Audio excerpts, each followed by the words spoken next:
Now considering case 2,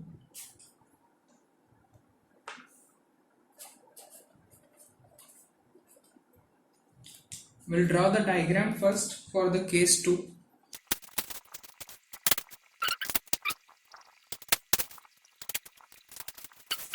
Let's make an overview of this figure.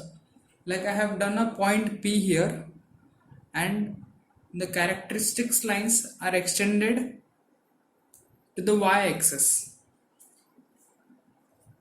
So this is my y-axis, this is my x-axis. So from the point P, my characteristic lines are extended in the backward direction towards the y, and they are named as point A and point B. So let's write it down.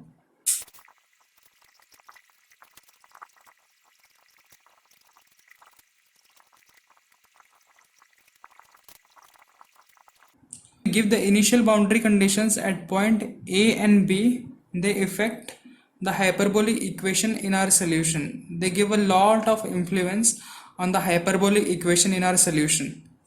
The boundary condition given at point A and B. So let's write it down.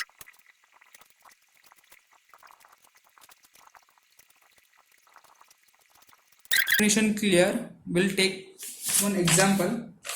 So for example, considering x is equal to 0 at y-axis. So here we are considering x is equal to 0, and on the y-axis we'll take some values as u and v. These are the known values on the y-axis. So the solution can be obtained by using the marching forward equations. So what are marching forward equations?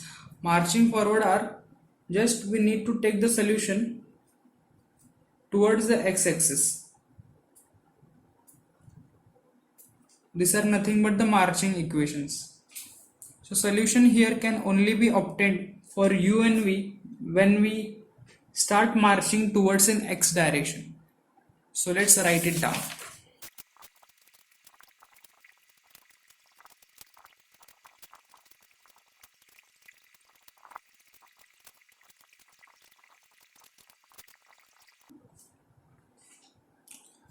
So from this whole explanation we have done, the solution at point P and U will only be dependent on the boundary conditions between A and B.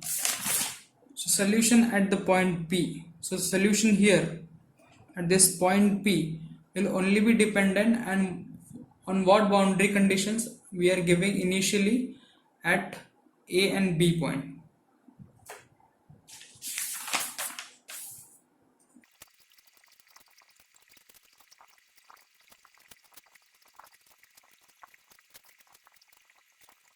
Till here it's very clear.